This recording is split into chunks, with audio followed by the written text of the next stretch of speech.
Hi all, continuing on arithmetic progression. So, as we have seen, arithmetic progression, we have any difference between any two consecutive terms having a same number. So, based on that, we can write in the general form of an arithmetic progression as if first term is A and D is the common difference, then we can write either A plus D is the second term, A plus 2D is the third term, A plus 3D is the fourth term, and so on. So here A will be your first term, A2 will be the second term, which is nothing but A plus D. Third term, which is A3, can be considered as A plus 2D.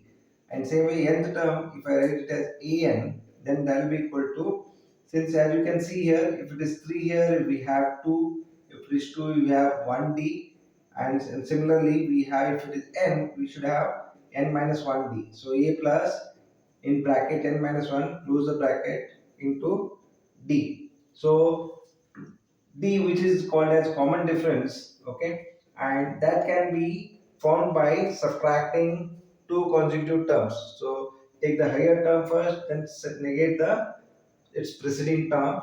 So the difference that we get is called as common difference. So if I consider D, that can be considered as a k plus one term minus kth term. The whatever value I get, that will be D, and this D is same across whenever I subtract any two consecutive terms. Like D can be equal to A2 minus A1 or A3 minus A2, A4 minus A3, like that. Any two consecutive terms and so on. So let us study some of the examples of the arithmetic progression. If value of a, that is the first term, and the common difference d is given. First example, if you see a is equal to minus 1 and d is equal to minus 2. So here both the first term and the common difference both are negative. So minus 1, that will be your a1, first term will be minus 1. Then a plus d, that is 1d. So that will be minus 1 plus 1 into minus 2. Then third term will be minus 1 plus 2 into minus 2. Minus fourth term will be minus 1 plus 3 into minus 2. That is a plus 3d, a plus 2d, a plus 1d, a. So, so it will be then with minus 1, minus 3, minus 5, minus 7.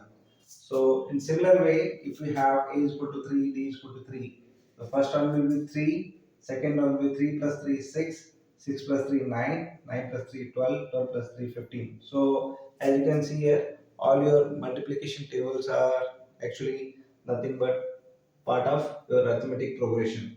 And same way, if you have minus 3, a is equal to d is equal to 2, then a is minus 3, that is the first term, minus 3 plus 2 is minus 1 plus 2 is 1 plus 2 is 3.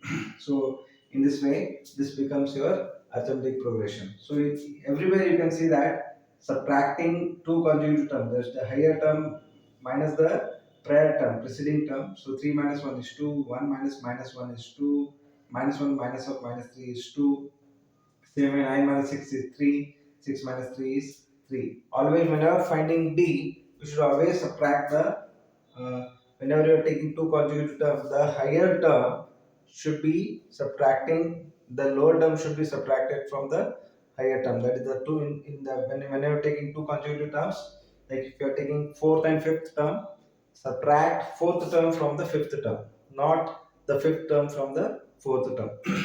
Similarly, if A is 7 and D is minus 4, so D A first term will be 7, 7 minus 4 is 3. In a way, 7 plus minus 4 is 3, 3 plus minus 4 is minus 1 plus minus 4 is minus 5. So in this way, this is also forms an arithmetic progression.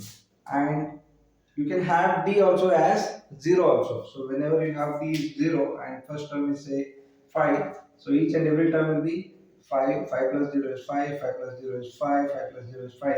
So same number if it is repeating, that is also can be considered as an arithmetic progression. So overall, by seeing the examples, you can see that a and D may be positive, may be negative.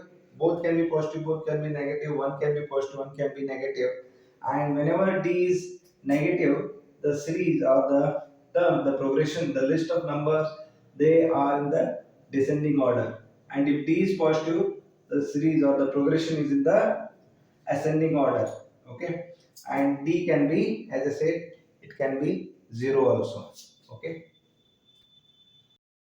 Let us take some examples to find in the given list of numbers whether the list of numbers forms an arithmetic progression or not. So, as the first example, let's take 5, 9, 13, 17, 21, and so on.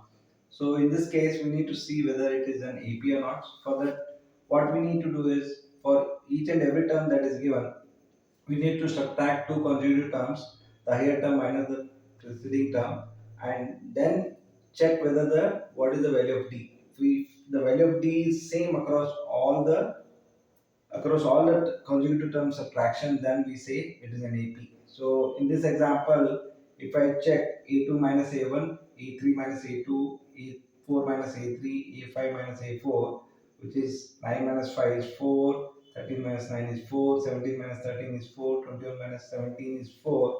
So hence this is an AP. Similarly, if I take a second example, minus 3 minus 1, 1 minus 1 minus 3.